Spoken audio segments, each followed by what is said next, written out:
आसन पढ़ लिया था हमने, है ना। आसनों के एडवांटेजेस हमारे हो गए थे। ये अग्नि का आकार भी पढ़ लिया था।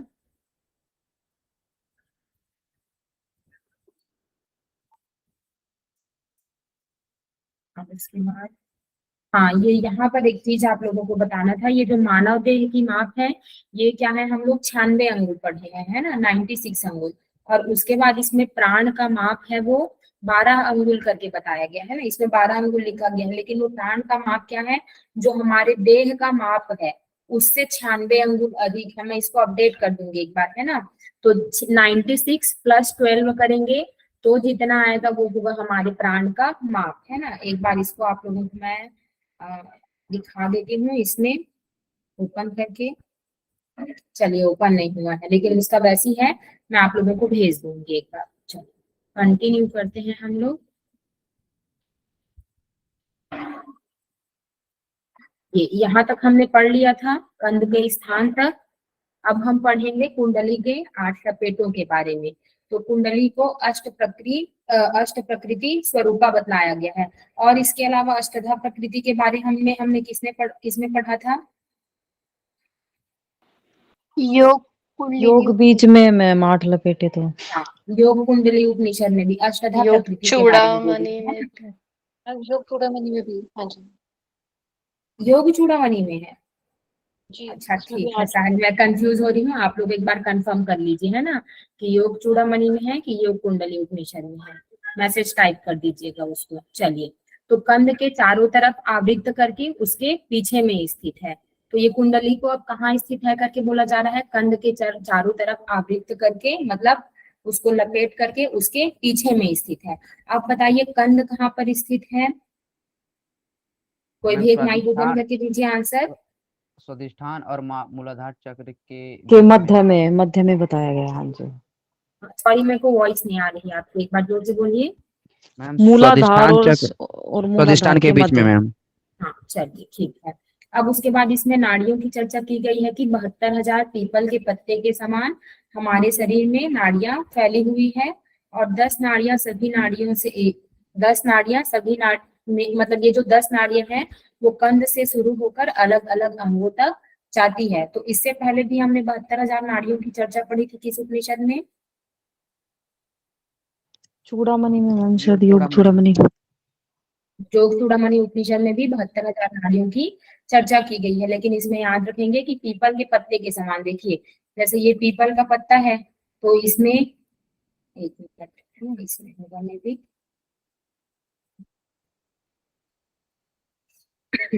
ये जो पीपल का पत्ता है, तो जैसे इसमें देखिए ये इसकी नाड़ियां फैली हुई है ना। तो ये पीपल के पत्तों में नाड़ियां फैली हुई है।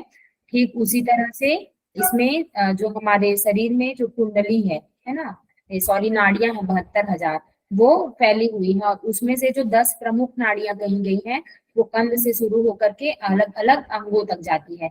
इससे पहले और 10 नाड़ियों की चर्चा पढ़ी थी हमने, किस ग्रंथ में पढ़ा था फिर से? देखिए जस्ट लास्ट वाले योग चूड़ामणि में होगा चूड़ामणि मैम, योग में, हाँ। चूड़ामणि। और कौन कौन से 10 उसमें नाड़ियों की चर्चा की गई है, टाइप कीजिए आप लोग एक बार। मैं बोल दूं? हाँ, चलिए बोलिए, और बाकी जी लोग टाइप कर दीजिए, है ना। जी, हस्ती जिह्वा, यशस्विनी, पूषा और पुखा भी कहते हैं इसे, और कुहू, हाँ, कुहू, शंखिनी, और एक और है दूसरे वाले कान की, अलम्बुशा। अलम्बुशा मुख हो गया, हाँ, और एक कान की और है हस्ती जिह्वा, शंखिनी और उसके शंखिनी तो बाद बोल ईड़ा दिया, पीड़ा। हाँ, ईड़ा पिंगला और इड़ा क्या पिंगला और बोलते हैं, सुषुम्ना। सुषुम्ना। हाँ, जी, लेकिन ज्यादा गांधारी। अच्छा होगा कि जी, आप, हाँ, गांधारी और हस्ती जी। हाँ। हाँ, ज्यादा अच्छा हस्ती होगा जिह्वा कि बोल आप दिया लोग था गांधारी। क्रम से याद करें, ठीक है। चलिए इसका पढ़ते हैं। तो सबसे पहले बताई गई है सुषुम्ना नाड़ी के बारे में।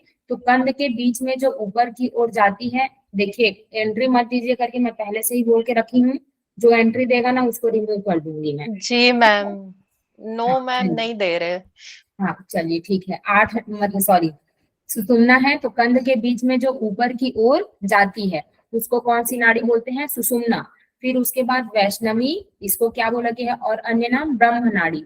ये क्या है? ब्रह्मरंध्र तक गमन करती है। वैष्णवी नई नाड़ी है, आप लोग इसको याद करेंगे, ठीक है। उसके बाद ईड़ा कंध से बाई नाक तक, मतलब सब नाड़ियों को बोला गया है कंध से निकल करके अलग अलग अंगों तक जाती है ना। तो जो ईड़ा है वो कंध से निकल करके बाई नाक तक, फिर उसके बाद पिंगला है वो कंध से निकल के दाई नाक तक, फिर गांधारी है कंध से बाई आंख तक। गांधारी का सेम उसमें ऐसी बतलाया गया है, उसका भी बाई आंख में ही। और हस्त जिह्वा का है क्या, कौन सा, कंध से दाई आंख तक, ये दोनों सेम हुआ। उसके बाद है पूषा का, पूषा है वो पायु मूल गुदा मूल से निकल कर से दाएं कान तक गई है। उसमें पूषा का कहा क्या बतलाया गया है स्थान, यही है मैम, कहानी है मैम। पूषा का कान है, पायु मूल लेफ्ट से कान। निकल कर दाएं कान तक। हाँ देखिए उसमें भी क्या था, गांधारी का बाई आंख, फिर हस्तजिह्वा का दाई आंख, फिर दाएं से ही करके शुरू हुआ था, है ना। पहले हम लोग गए थे ये लेफ्ट आई हमारा, फिर राइट, फिर उसके बाद हम लोग लिए थे अपने राइट ईयर को ही, है ना। तो पूषा है वो क्या है, गुदा मूल मतलब हमारे कंध से निकल करके ये दाएं कान तक। उसके बाद यशस्विनी, यशस्विनी का भी उसमें सेम था, बताइए आप लोग। यही है मैम, हाँ जी जी मैम, सेम। जी मैम। यशस्विनी का क्या है, गुदा मूल से निकल करके बाएं कान तक, मतलब सीक्वेंस आप लोग रखेंगे, बाई आंख दाई आंख। इसी कारण बोल रही हूँ कि इसको सीक्वेंस से करके याद रख लीजिएगा, है ना, ताकि कंफ्यूजन ना हो। फिर उसके बाद यशस्विनी का बाएं कान तक। उसके बाद अलम भूषा का बतलाया गया है कंध से मेढ़ तक। और उसके बाद कौशिकी कौशिकी का बताया गया है कंध से पैर के अंगूठे तक। कौशिकी इसमें नया नाड़ी है, उसमें हम लोग कौशिकी की जगह में क्या पढ़े थे, संखिनी की चर्चा आई थी, है ना। और एक इसमें वैष्णवी के जगह क्या अलग पढ़े थे, लगभग सब कुहू, सेम ही कुहू है। भी थी मैम, कुहू। हाँ उसमें कुहू था वैष्णवी के, और ये कौशिकी, इसमें दो बस एक्स्ट्रा हुए। और दोनों का क्या है वो अलग अलग बताया गया है ना, कार्य। उसके बाद इसमें है अलम्बोसा का मुख बताया है। अलम्बूसा का क्या बतलाया गया है, मुख। मुख में मुख। में। हाँ। हाँ ठीक है, क्या क्या डिफरेंट है अब आप लोग याद करके रखिएगा। देखिए कंपैरेटिव स्टडी जब करेंगे तो यही काम आएगा, और क्या चीजें सेम है उससे ज्यादा क्या चीजें डिफरेंट है वो याद रखिएगा। चलिए आगे बढ़ते हैं। अब 10 प्राणों की चर्चा की गई है। तो 5 मुख्य प्राण है हमारे, प्राण, अपान, समान, उदान और व्यान। और उसके बाद है 5 उपवायु की चर्चा की गई है, नाग, कूर्म, कृगल, देवदत्त और धनंजय। और इन दोनों में भी जो 2 प्रधान प्राण बताए गए हैं वो कौन कौन से हैं, प्राण और अपान, ठीक है। अब उसके बाद सबके स्थानों का चर्चा हम लोग करते हैं। तो सबसे पहले है प्राण के बारे में दिया गया है ना। तो प्राण का स्थान है, प्राण का स्थान दिया गया है मुख से मुख में, फिर नासिका का मध्य भाग, हृदय, नाभि मंडल और पैर का अंगूठा। सबसे पहले मुख, फिर नासिका का मध्य भाग, फिर उसके बाद फिर नासिका का मध्य भाग, फिर हृदय, फिर नाभि मंडल, फिर पैर का अंगूठा। ये प्राण का स्थान बताया गया है। ये देखिए ये प्राण का स्थान जनरली हम लोग सब जगह क्या पढ़ते हैं, हृदय तक ही करके पढ़ते हैं, है ना। तो ये डिफरेंट है, आप लोग इसको याद रखेंगे। उसके बाद है आमाशय में जल, अन्न एवं रस एकत्र करने का कार्य करता है। प्राण का कार्य क्या है, आमाशय में जल, अन्न एवं रस को एकत्र करना। उसके बाद अपान का स्थान बताया गया है गुदा, मेढ़, जंघा और घुटना। और इसका ये देखो अब ये नीचे ही है, इसको याद करने में कोई दिक्कत नहीं होगी, है ना। इसका कार्य क्या है, मल मूत्र का विसर्जन करना। उसके बाद समान प्राण का स्थान बताया गया है संपूर्ण मैम शरीर। मैम वो 3 डॉट्स है ना राइट कॉर्नर में, आप उधर पे क्लिक करके प्रेजेंटेशन मोड कर दीजिए, थोड़ा बड़ा हो जाएगा। यूट्यूब पे वीडियो देखते हैं थोड़ा छोटा दिखता है। अच्छा हाँ सॉरी, ऐसे ठीक है, zoom कर थैंक यू सकते आपने हो आप। बता दिया उसके लिए। ये है ना, कहाँ पर आए थे हम लोग, समान के स्थान पे। तो समान का स्थान कहाँ है, संपूर्ण शरीर में। जनरली हम लोग संपूर्ण शरीर में किसका, कौन सी वायु का नाम पढ़ते हैं, व्यान का। व्यान व्यान। का। और इसमें समान है वो हमारे नाभि में स्थित होता है, लेकिन इसमें क्या बतलाया गया है कि ये हमारे संपूर्ण शरीर में स्थित होता है। और इसका कार्य क्या होता है, शरीर का लालन पालन पोषण करना, है ना। उसके बाद उदान का बताया गया है, उदान होता है हमारे हाथ, पैरों और सभी संधि जोड़ में। जबकि अन्य जगह पर हम लोग उदान का स्थान कहाँ पर पढ़ते हैं, कंठ में। कंठ हम्म। कंठ में। कंठ में, है ना। और उसके बाद इसका कार्य बताया गया है प्राण को नभोगामी मतलब ऊर्ध्वगामी, जो प्राण है उसको ऊपर की ओर ले जाने का कार्य करता है कौन? उदान हमारा। उसके बाद आते हैं व्यान के बारे में। तो इसका ये होता है हमारे श्रोत्र मतलब कानों पे, जंघा, थाइस, कमर, एड़ी, कंधे और गले में। ये चीजें अब एकदम डिफरेंट वाली है ना, अब इसको एकदम बढ़िया से याद रखना पड़ेगा। कान में होता है, जंघा पे, कमर, एड़ी, कंधे और गले में। उसके बाद इसका कार्य क्या है? प्राण और अपान वायु का कार्य संपन्न करता है। ये जो प्राण और अपान वायु है, इन दोनों के कार्य को क्या है? ये संपन्न कराता है, होगा है ना, संपन्न कराता है। जो ये आमाशय में जल को एकत्र करना और मलमूत्र का विसर्जन करना, इन दोनों के कार्य को कौन करवाता है? व्यान। उसके बाद है नाग का, ये होता है हमारे त्वचा, अस्थि, हड्डी आदि में। देखिए अब ये जो पंच हमारे उप प्राण हो गए, उन सब का स्थान क्या दिया गया है? सेम जगह पर ही दिया गया है ना। एक तरह से देखा जाए तो आप लोगों को रिलीफ मिल गया है ना। ये ऑलरेडी कंफ्यूजिंग है, जो पंच प्राण का हम लोग पढ़ेंगे तो, और ये उप प्राण का क्या है? इजी है। सबका स्थान कहाँ पर दिया गया है? हमारे त्वचा, अस्थि में, आदि में, है ना। अब उसके बाद नाग का कार्य क्या है? डकार लेना। पिछले वाले योग चूड़ामणि उपनिषद में हम सॉरी हाँ योग चूड़ामणि उपनिषद में हमने क्या पढ़ा था? नाग का कार्य बोलो ना जी। मैम डकार यही था, ये डकार डकार ही था। है ना, हाँ वही बताओ जल्दी। अब कूर्म का क्या था? सेम, पल के झपकाना, उन्मीलन। कूर्म का भी सेम ही था, पल के झपकाना। जी। जी मैम, जी मैम। हाँ अब क्रिकल की बताइएगा। क्रिकल का इसमें बुक दिया है, छींकना उसमें क्या था? छींकना। हाँ नहीं, उसमें छींकना छींकना था। हाँ उसमें छींकना था, वही वही ठीक है। जिन्होंने भी बताया, किसने बताया? मैम भूख है घृण संहिता में। हाँ चलिए ठीक है, वेरी गुड। क्रिकल का होता है उस इसमें भूख लगना, और योग चूड़ामणि उपनिषद में था क्रिकल का छींकना। उसके बाद है देवदत्त का कार्य क्या दिया गया है इसमें? निद्रा। ये चीज डिफरेंट हो गई, आप लोग इसको याद रखिएगा। देवदत्त का कार्य क्या है? निद्रा। बाकी उसके बाद है उसमें जमाई था मैम। जम्हाई दी। हाँ, जमाई। उसमें देवदत्त का जनरली सब जगह हम लोग देवदत्त का क्या पढ़ते हैं? जम्भाई पढ़ते हैं। उसके बाद है धनंजय हो गया। धनंजय क्या है? मृत शरीर की शोभा होती है, ठीक है। तो ये पंच प्राण और पंच उप प्राण हमारे, देखो ये टफ सी है थोड़ी सी, है ना। पंच प्राण और पंच प्राण का मतलब या तो इस स्थान में थोड़ा डिफरेंस है, या तो कार्य में थोड़ा सा डिफरेंस है। तो आप लोग इसको एक जगह लिख करके दोनों का मतलब, जितने भी, सिर्फ दोनों का नहीं, जितने जगहों पर पंच प्राण और उप प्राण की चर्चा आई है, उसका स्थान और कार्य एक बार लिख लीजिएगा, ताकि बार बार आप लोग रोज रोज देखते रहेंगे तो आप लोगों को याद हो जाएगा, ठीक है। करेंगे ऐसा? करेंगे कि नहीं करेंगे? जी मैम। हाँ जी मैम। चलिए ठीक है। अब हम लोग पढ़ते हैं प्राणायाम के स्थान के बारे में। तो प्राणायाम का स्थान के लिए क्या बोला गया है कि एकांत स्थल में करेंगे, दर्भ पुष्प या फिर काले हिरण आदि का आसन लगा लेंगे। देखो स्थान कैसा होगा? एकांत स्थल। सब जगहों पर एकांत स्थल भी बोला गया है, ठीक है। फिर दर्भ पुष्प या फिर काले हिरण आदि का आसन लगा लेंगे। पहले ऋषि मुनि लोग ऐसे ही करके करते थे, है ना। जैसे शिव जी हैं, वो क्या बोलते हैं, व्याघ्र के जो चर्म है ना, उस पर बैठ के करते थे। तो इसी तरह ये जो दर्भपुष है उसका, और काले हिरण आदि का जो छाल होता है ना, काले हिरण के, उसका आसन बनाएंगे। फिर उसके बाद क्या है?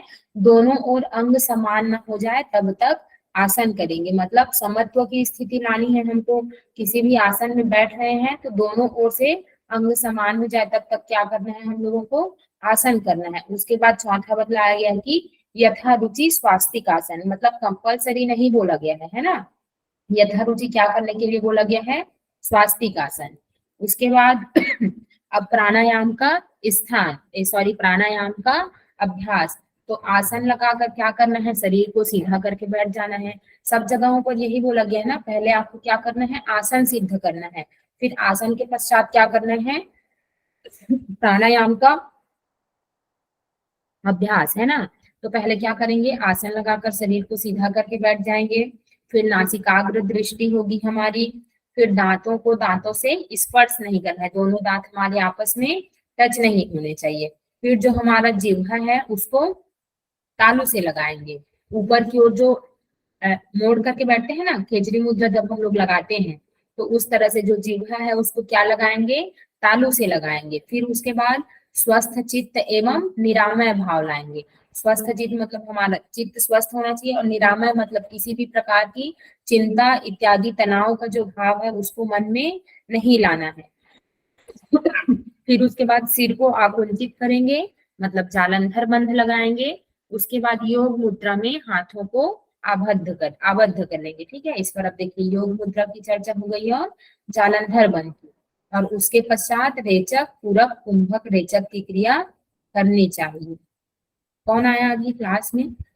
राधिका, मेड़त, बहाल। अच्छा ठीक है, उनको अलाउ नहीं की है ना, ठीक है कोई बात नहीं। कहाँ पर थे हम लोग? तो सिर को आकुंचित करके जालंधर बंध लगाएंगे, फिर योग मुद्रा में हाथों को आबद्ध करेंगे। फिर उसके बाद क्या करना है, रेचक करेंगे, पूरक करेंगे, कुंभक और फिर से रेचक। तो इन 4 विधियों को क्या कहते हैं, प्राणायाम कहते हैं। तो सबसे पहले क्या लगेंगे करेंगे, आसन लगा करके शरीर को सीधा करके बैठ जाएंगे। फिर नासिकाग्र दृष्टि होगी हमारी। फिर उसके बाद दांतों को दांतों से क्या है, टच नहीं कराना है। दांत के बाद किस में जाएंगे हम लोग, जिह्वा में। जिह्वा को क्या है, तालू से ऐसे फोल्ड करेंगे और ऊपर हम लोग तालू से लगा लेंगे। उसके बाद जिह्वा से नीचे आइए चित्त में, है ना। हमारा चित्त कैसा होना चाहिए, स्वस्थ चित्त होना चाहिए। और उसके बाद तनाव इत्यादि से रहित होना चाहिए, है ना, निरामय भाव लाएंगे। उसके बाद चित्त के पास वापस आ जाइए आप लोग, कंठ में लगाएंगे हम लोग जालंधर बंध और हाथों को योग मुद्रा में योग मुद्रा में क्या है, हाथों को आबद्ध कर लेंगे। उसके बाद है रेचक।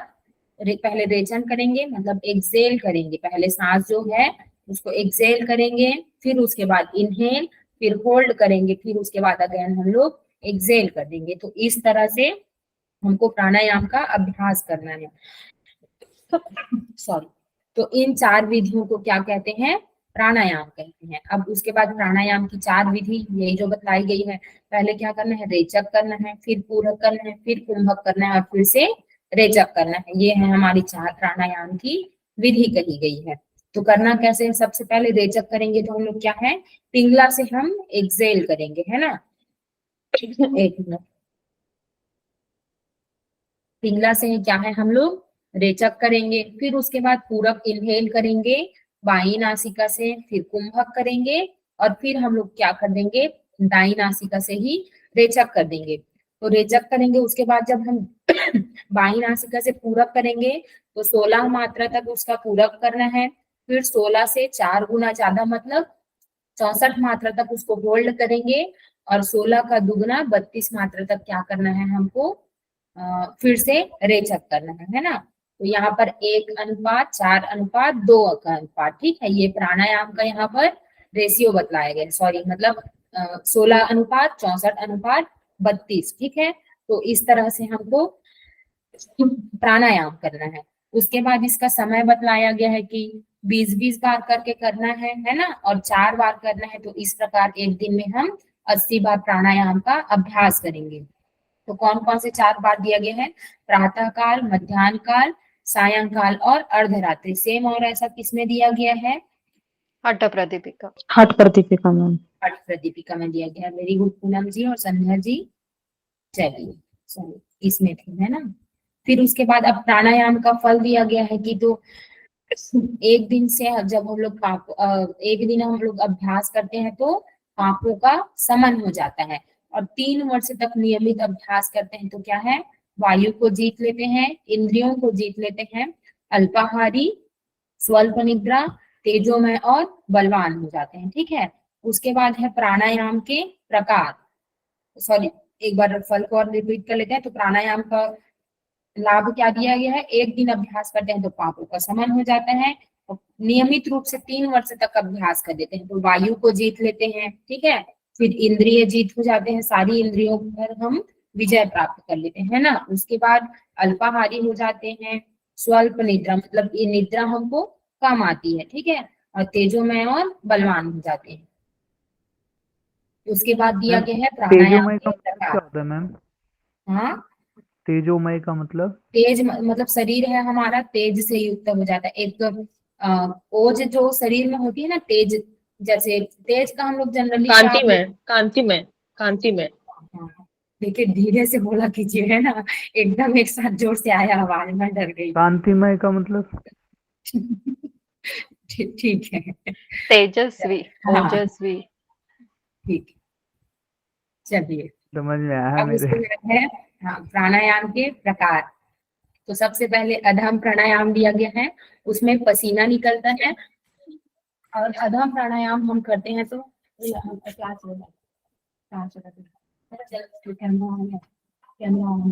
ठीक है, ठीक है। तो अधम प्राणायाम का दिया गया है, इसमें पसीना निकलता है और व्याधि एवं संपूर्ण पापों का विनाश हो जाता है। फिर उसके बाद मध्यम प्राणायाम दिया गया है, उसमें क्या है, हमको कंपन होता है और इससे महाव्याधियां, पाप और जो समस्त रोग हैं हमारे नष्ट हो जाते हैं।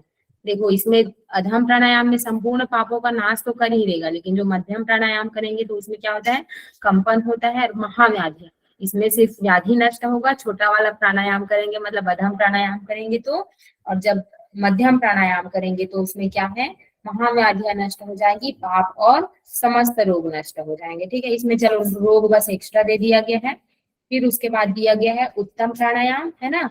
तो उत्तम प्राणायाम में क्या है, ऊर्ध्वगामी हो जाते हैं।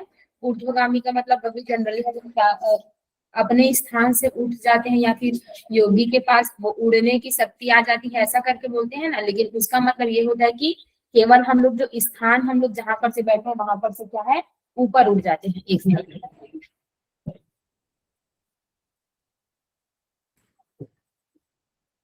है ना, सॉरी डिस्टर्बेंस के लिए, मैं हॉस्टल में रहती हूँ, हॉस्टल में ऐसी चीजें होती रहती है। ठीक है, फिर उसके बाद है अल्प जो अब इसका एडवांटेज दिया गया है, जो हम उत्तम प्राणायाम करते हैं उससे अल्प निद्रा हो जाती है। उसके बाद है अल्प मलमूत्र हो जाता है, मलमूत्र भी कम हो जाता है। शरीर में लघु शरीर मतलब यही है, वहां पर लाघवता आ जाती है शरीर में। उसके बाद है अल्पाहार, हमारा आहार है वो भी कम हो जाएगा। इंद्रियां एवं बुद्धि तीव्र हो जाती है ना, साफ माइंड करके जो बोलते हैं ना, तो इंद्रियां एवं हमारी जो बुद्धि है वो तीव्र हो जाती है, और वो क्या है, त्रिकालदर्शी हो जाता है, तीनों कालों को जानने वाला। ठीक है, तो ये हुआ हमारे प्राणायाम के प्रकार और उसके एडवांटेजेस। चलिए नेक्स्ट मूव करते हैं।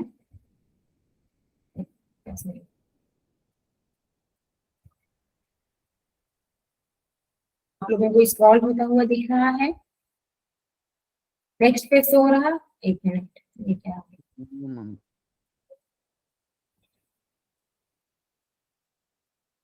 आप लोगों को भी ब्लैंक दिख रहा क्या? एक मिनट, क्या हो गया ये? हाँ चलिए, है ना, अब आगे बढ़ते हैं।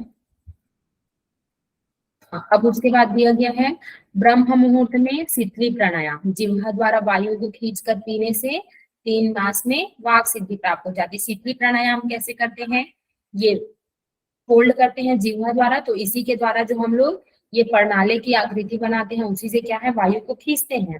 तो ऐसा करने से क्या है, 3 मास में वाक सिद्धि। वाक सिद्धि का मतलब क्या है यहाँ पर, किनको पता है? चलिए आइए वाचा, सामने। वाचा, वाचा सिद्धि। वाचक मतलब जो भी बोलेंगे उसको हो जाएगा मैम, ऐसा मतलब। हाँ, और ऐसा कब होता है, एज पर योग सूत्र?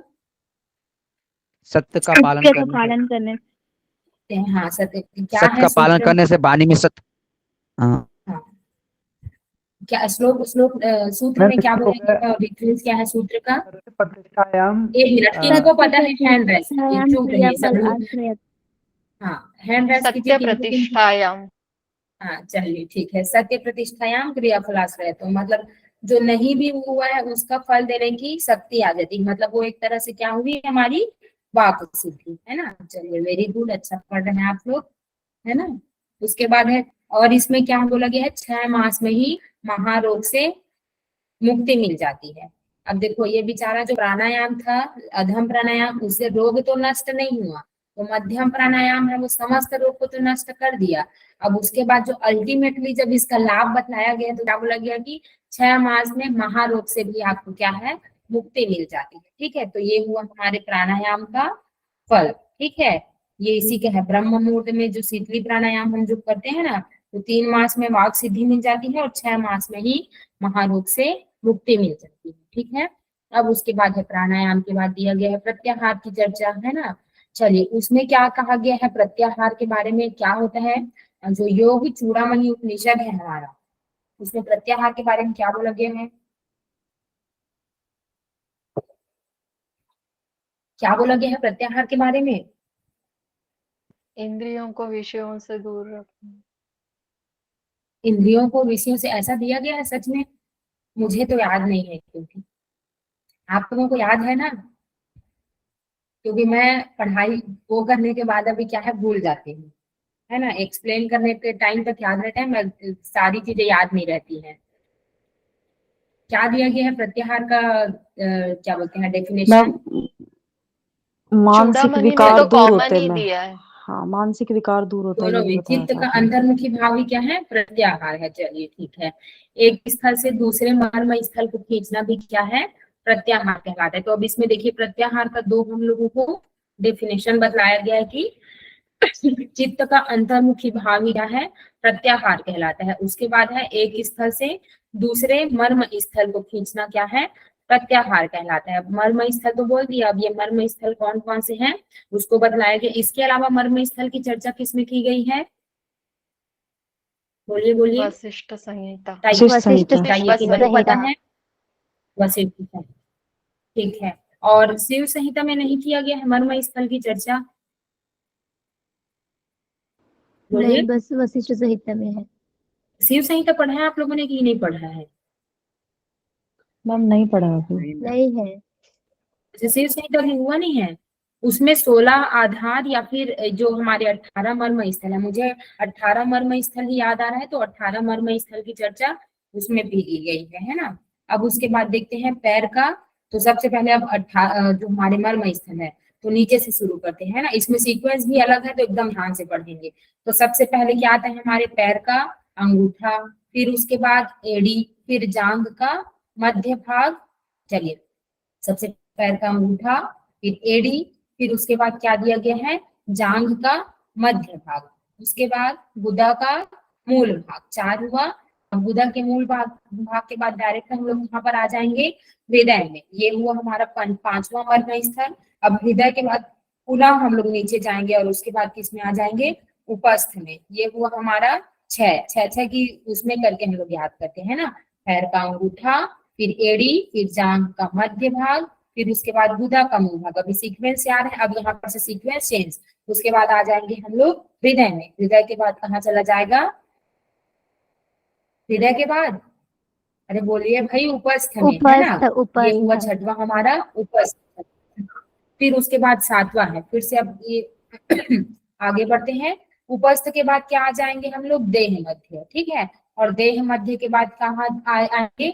नाभि। फिर नाभि नाभि। तो पहले से ले लिए हैं, है ना? तो देह मध्य, फिर देह मध्य के बाद नाभि, नाभि के बाद आएगा हमारा कंठ, फिर कंठ के बाद कहाँ आ जाएंगे हम लोग? डायरेक्ट अपने तालु मूल में, ठीक। ये इधर जाएंगे हम लोग तालु मूल में। तालु मूल के बाद कहाँ आएंगे? नासिका मूल में, है ना? फिर नासिका के बाद आंखों का हमारा मंडल, ठीक है, जो हमारा व्हाइट व्हाइट जो एरिया दिखा है ना आंखों का, वो हुआ हमारे आंखों का मंडल। सॉरी, इसमें हम लोग एक आगे बढ़ रहे हैं ना, 12 तक बस करते हैं। वहां तक हम लोग उपस्थ तक गए थे। उपस्थ के बाद पहले नहाएंगे देह मध्य, देह मध्य के बाद नाभि। अब वहां पर से हृदय को क्या करना है? स्किप करना है। उसके बाद कहाँ जाएंगे? कंठ, कंठ के बाद कहाँ जाएंगे? कोहनी में, कोहनी के बाद तालु मूल, और तालु मूल के बाद क्या बोलते हैं? नासिका मूल, ठीक है। अब उसके बाद फिर नेक्स्ट 6 को देखते हैं। उसके बाद है हमारे आंखों का मंडल, फिर भ्रू मध्य, सॉरी भ्रू मध्य, है ना? फिर भ्रू मध्य के बाद ललाट, फिर मस्तक का ये मूल भाग, ठीक है। अब इधर से एक घुटने बेचारे का मूल भाग, और उसके बाद क्या है? हमारे हाथों का मूल भाग, ठीक है। तो इसमें आप याद रखेंगे, पहले के कहाँ आएंगे? आंखों का हमारा मंडल, उसके बाद भ्रू मध्य, फिर ललाट, अब उसके बाद मस्तक का मूल भाग, ठीक है। ये 4 हुआ। अब उसके बाद 2 का सीक्वेंस चेंज हो जाएगा, है ना? एक हम लोग लेंगे घुटने का मूल भाग, और दूसरा है हमारे हाथों का मूल भाग, ठीक है। ये हुए हमारे 18 मर्म स्थल। और ये दिया हुआ है वशिष्ठ संहिता में, जो हमारे मर्म स्थल बताए गए हैं। देखो इसमें क्या है, लगभग सब सीक्वेंस से है ना? क्या दिया गया है, पाद अंगुष्ठ। अब इसमें इन सब का ना वो भी बताया गया है डिस्टेंस, कि एक जो मर्म स्थान है वो दूसरे मर्म स्थान से कितने की दूरी पर है ना। तो इसमें अंगुल से करके मापा गया है। तो सबसे पहले है पाद अंगुष्ठ, फिर उसके बाद गुल्फ संधि, मतलब जहां पर से हमारा टखना जुड़ा हुआ है, फिर पिंडिका मध्य, मतलब ये जो हमारी पिंडलियां हैं उसका मध्य, फिर उसके बाद है जानु मूल, मतलब घुटने का मूल, घुटना उरु मध्य, इसमें भी दिया गया है हमारे जांघ का मध्य भाग, तो यही हमारा उरु मध्य। फिर उसके बाद है गुदा का मूल भाग, तो वही है हमारा पायु मूल, ठीक है। अब उसके बाद देखो इसमें इन लोग पहले क्या कर लिए थे, गुदा के मूल भाग मतलब पायु मूल के बाद क्या ले लिए थे, हृदय, है ना। तो हृदय को ना करके उसके बाद क्या दिया गया है, देह मध्य, और देह मध्य के बाद क्या है, लिंग, फिर लिंग के बाद नाभि, हृदय मध्य, सब सीक्वेंस से ही आ रहा है अब, है ना। हृदय मध्य, फिर कंठपूप, फिर यहाँ जिह्वा मूल, जिह्वा मूल के बाद नासिका मूल, है ना, फिर नेत्र प्रदेश, फिर भ्रू मध्य, ललाट हमारा ब्रह्मरंध्र। किन्होंने लिखा है वशिष्ठ संहिता, किन्होंने लिखा है वशिष्ठ संहिता, जल्दी बताइए।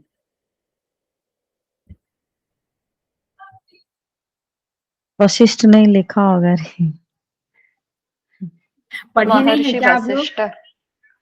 मैम अभी ये महर्षि भी नहीं हुआ वशिष्ठ। है। हाँ महर्षि देखिए, वशिष्ठ। हाँ ठीक है ना।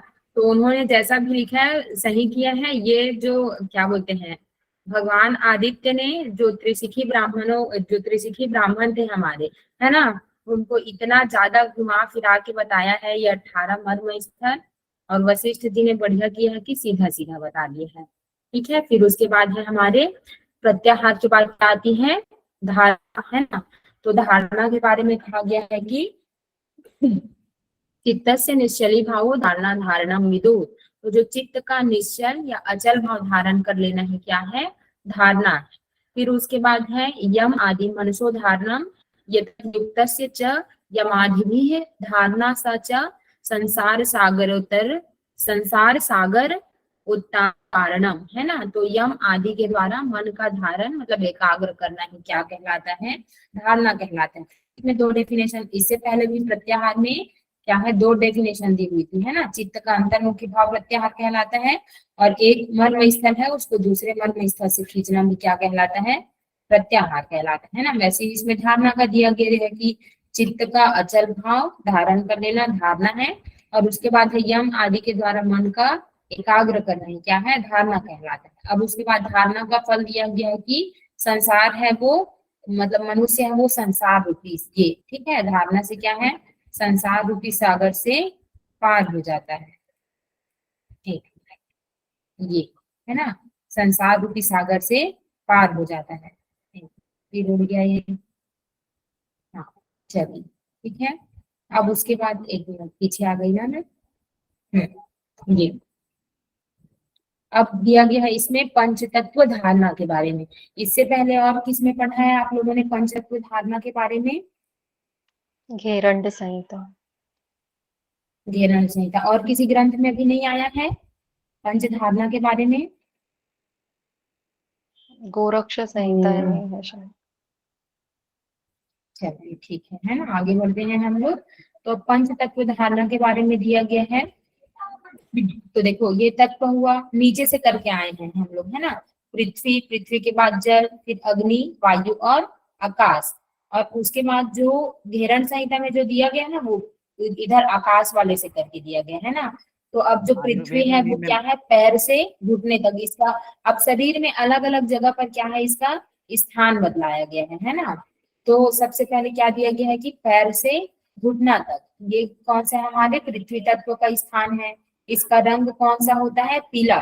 जनरली अब मिट्टी को हम लोग पीला रंग करके याद रखेंगे, है ना इसमें। तो पृथ्वी तत्व का रंग कौन सा हुआ, पीला। फिर उसके बाद उसमें क्या बदलाया गया, उसमें भी तो कलर बदलाए गए हैं ना घेरण संहिता में भी। पीला। हर तालिका पीला ही में है। हर तालिका वाला रंग बताया है शायद। पीला ही है, लेकिन हाँ उसे पीला ही बोलता है शायद। हाँ वो हर तालिका बोला हुआ है ना। हाँ वही है। उसका मतलब होता है पीला। अब समय दिया है इसमें 5 घटी मतलब 2 घंटे। बताइए एक घटी में टाइप करेंगे, है ना, एक घटी में कितना वो होता है मिनट? चलिए जिनको याद है उन लोग आइए हैंड रेज करके सामने आएंगे, डायरेक्ट बता दीजिए। ठीक 24 है मैम। संध्या मैम, है ना? 24 मिनट होता है हमारे एक घंटे में। ठीक, आगे बढ़ते हैं। फिर उसके बाद दिया गया अब इसमें संबंधित इसके देव कौन से हैं? चतुर्भुज हरि। और इसका आकार कैसा होता है? चार कोण वाला होता है ना? तो जो पृथ्वी तत्व को रिप्रेजेंट करते हैं तो उसको चार कोण से, ये हमारा जो वर्ग या फिर जो रेक्टेंगल होता है ना, तो वैसे चार कोण से रिप्रेजेंट किया जाता है पृथ्वी को। और इसके देव कौन से हैं? चतुर्भुज हरि। उसमें भी इससे संबंधित देव पढ़े थे हमने, है ना? घेरन संहिता में भी इससे संबंधित देवों का नाम दिया गया है, लेकिन सबसे अलग। और बाकी जगहों पर भी आप लोग पंच धारणा की चर्चा पढ़ लेंगे, है ना? तो लेकिन जो हमारा ये कौन सा उपनिषद है? त्रिशिखी ब्राह्मणोपनिषद, केवल इसमें ही ऐसे देवों का नाम दिया गया है। तो जो हमारा पृथ्वी तत्व है उससे संबंधित देव है हमारे चतुर्भुज हरि। फिर उसके बाद है जल। तो जल का स्थान दिया गया है घुटना से कटी। देखो पहले पृथ्वी का पैर से घुटना तक आए, फिर इसके बाद जल का है घुटना से कटी तक। जल कैसा होता है? श्वेत, है ना? तो इसको याद, मतलब कलरलेस होता है, लेकिन इसको याद रखेंगे श्वेत कर, है ना? अब इसका ध्यान क्या, सॉरी, इसका समय कितना होता है? जो कौन से धारणा करेंगे, धारणा कितने देर तक करनी है? 10 घंटे, मतलब 4 आवर तक, है ना? फिर इससे संबंधित देव कौन से हैं हमारे? नारायण, चतुर्भुज हरि, उसके बाद नारायण। और इसका आकार कैसे होता है? अर्धचंद्र। ठीक, उसके बाद आते हैं अग्नि, कटी से ऊपर, कटी से नाभि तक, है ना? फिर उसके बाद इसका रंग कौन सा बतलाया गया है? लाल। ठीक है, और उसमें भी लाल करके ही बतलाया गया है ना? अब इसका धारणा कितने देर तक करना है हमको? 15 घटी तक, मतलब 6 घंटे तक। देखिए इसमें 5-5 घटी, सब जो धारणा है उसका समय है वो बढ़ता जा रहा है ना? तो 15 घटी तक करेंगे। फिर उसके बाद है इससे संबंधित देव कौन से हैं? प्रद्युम्न, है ना? कौन थे प्रद्युम्न, बताइए जरा। भीम जी के बेटे पता थे है आप शायद। लोगों को? हाँ, कृष्ण भीम जी के बेटे पुत्र थे हैं, क्या? है ना? कृष्ण हाँ के हाँ, बेटे। कृष्ण जी के बेटे, है ना? तो फिर उससे इससे संबंधित देव कौन से हैं? प्रद्युम्न जी की क्लास चल रहा है। एक मिनट, उससे संबंधित देव कौन से हैं? प्रद्युम्न। अब इसका आकार कैसा होता है? अग्नि की लपटों की तरह, जैसे अग्नि की लपटें रहती हैं वैसे ही इसका क्या है? आकार है। उसके बाद है वायु, है ना? तो वायु का स्थान होता है हमारे नाभि से लेकर के नाक तक, है ना? और इसका रंग कैसा होता है? धूम्र वर्ण का होता है ये। और इसकी धारणा कितने देर तक करनी है हमको? 20 घटी, मतलब 8 घंटे तक। और इससे संबंधित देव कौन से हैं हमारे? संकर्षण, है ना? जो हमारे बलराम जी थे, दाऊ जी, है ना, उनको बोला जाता है संकर्षण। और इसकी आकृति कैसे होती है? वेदी की तरह, जैसे हमारी वेदी होती है ना यज्ञ करने की, तो उस तरह से क्या होता है? इसकी आकृति होती है। उसके बाद है आकाश का स्थान है नाक से ब्रह्मरंध्र तक। और इसका रंग कैसा होता है? नीला, है ना? और इसमें समय नहीं बताया गया है कि कितने देर तक इसकी धारणा करनी है। और इससे संबंधित देव है हमारे वासुदेव, और इसका आकार भी नहीं बताया गया है। अब देखिए ये संबंधित देव हैं तीनों, मतलब चतुर्भुज हरि, नारायण और वासुदेव। ये तीनों हुए हमारे भगवान विष्णु के स्वरूप, तो इसको करके याद कर लेंगे। अब इनके बेटे, है ना, भगवान वासुदेव के बेटे प्रद्युम्न, और ये उनके भाई संकर्षण। तो इस तरह से करके आप लोग इससे संबंधित देव को याद रखेंगे। और एक नोटिस करने वाला पॉइंट इसमें ये है कि ये जो हमारा समय दिया हुआ है ना, सॉरी, ये जो समय दिया हुआ है वो 2-2 आवर तक बढ़ते जा रहा है ना? फिर उसके बाद चलिए अब धारणा के बाद आते हैं हम लोग ध्यान में। तो ध्यान का बोला गया है कि सो अहम चिन्मात्र में वेति चिंतनम ध्यान उच्यते, है ना? मैं चिन्मात्र स्वरूप हूँ, यही चिंतन भाव करना क्या कहलाता है? ध्यान कहलाता है। योग सूत्र में क्या बोला गया है ध्यान के बारे में? किनको पता है? हैंड रेस करेंगे, है ना? चलिए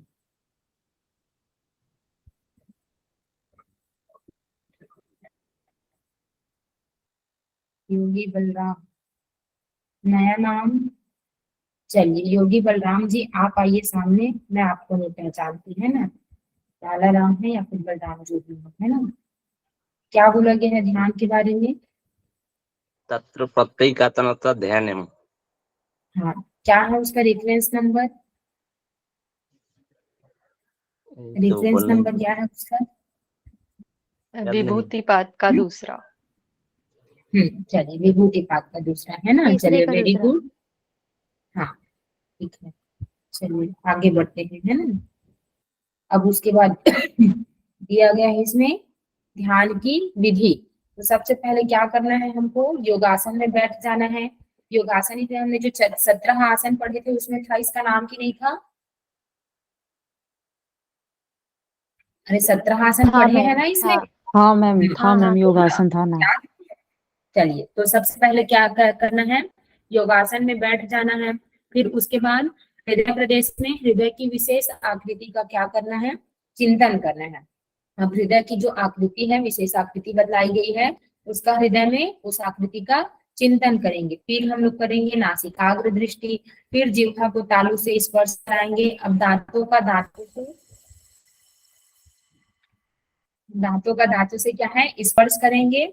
उसमें देखो, इससे पहले जो किसी चर्चा की गई थी, प्राणायाम की चर्चा की गई थी, उसमें मना किया गया था, है ना, कि दांतों का दांतों से स्पर्श नहीं कराना है। और इसमें बोला गया कि दांतों को दांतों से स्पर्श करते हुए, इंद्रियों को संयमित करते हुए परब्रह्म परमात्मा वासुदेव का ध्यान करना है। इसमें एकदम क्लियरली बताया गया है कि भगवान कृष्ण मतलब परब्रह्म परमेश्वर वासुदेव है, उनका ध्यान करना है। पहले क्या करेंगे? योगासन पे बैठ जाएंगे।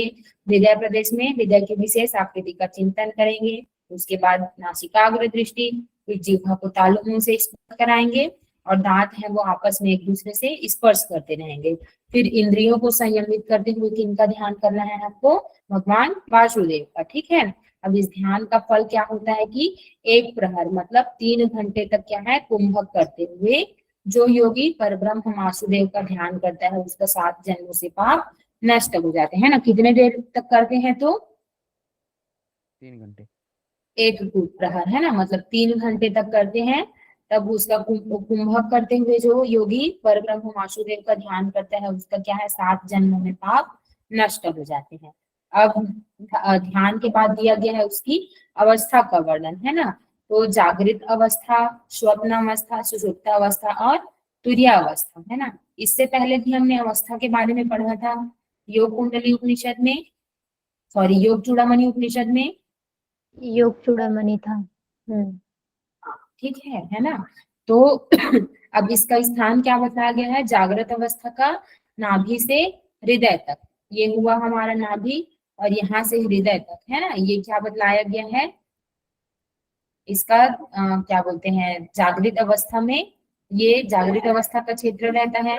फिर उसके बाद स्वप्नावस्था, स्वप्नावस्था का होता है ये कंठ प्रदेश में। उसके बाद है सुषुप्त अवस्था का, जो तालु का मध्य भाग रहता है, वो होती है हमारी सुषुप्त अवस्था। फिर उसके बाद है तुरीय अवस्था। तुरीय अवस्था क्या होता है? हमारे भ्रू मध्य में, है ना। तो ये हुआ हमारा चारों अवस्था और उससे संबंधित ये क्षेत्र। फिर उसके बाद है समाधि, है ना। तो ध्यानस्य विस्मृति है समक्य समाधि अभिधीयते। तो ध्यान का पूर्ण रूपेण विस्मरण कर देना ही समाधि कहलाता है। मतलब हम लोग ध्यान में बैठे हैं, इस चीज को भी हम लोग भूल जाते हैं, तो यही अवस्था क्या कहलाती है? समाधि कहलाता है ना। फिर उसके बाद जीवात्मा एवं परमात्मा दोनों का ज्ञान प्राप्त कर लेने के पश्चात मैं ब्रह्म हूँ, इस स्थिति तक पहुंच जाना ही क्या है? समाधि गई है। देखिए, इससे पहले मतलब इस क्या बोलते हैं, हमारा जो त्रिशठी ब्राह्मणोपनिषद है ना, इसमें प्रत्याहार का,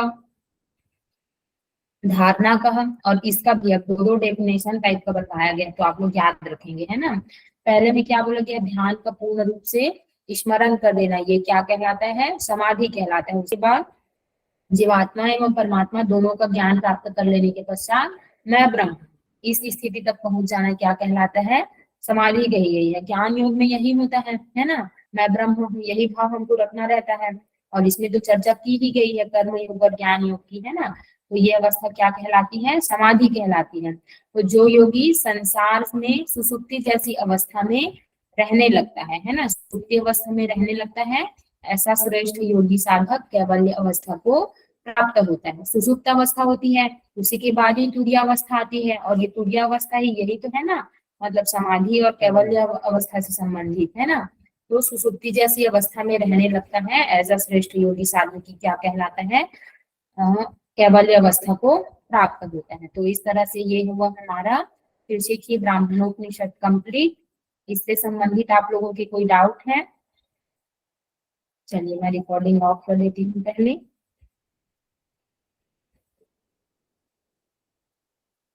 किसी का कोई डाउट?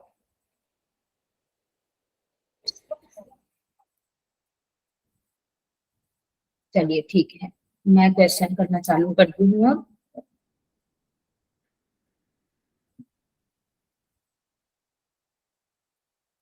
है ना, तो अब दिया गया है इसमें पहला है ना, त्रिशिखी ब्राह्मणोपनिषद के अनुसार समस्त वस्तुओं में उदासीन भाव होना ही क्या कहलाता है? ध्यान, आसन, धारणा और प्रत्याहार। सब लोग टाइप करेंगे और जिनको मैं आसन पूछूंगी वो मूड। हाँ बताना नहीं है, अभी बोली ना टाइप करना है। ये रिकॉर्डिंग स्टॉप नहीं हुआ है क्या? नहीं हुआ है मैम। कोई उससे जुड़े हैं क्या? लैपटॉप से जुड़े होंगे तो अगर हो गया क्या रिकॉर्डिंग ऑफ? नहीं हुआ है ना? कोई अगर जुड़े हैं, 1 मिनट मैं फिर से ट्राई कर लेती हूँ, है ना। हाँ, ये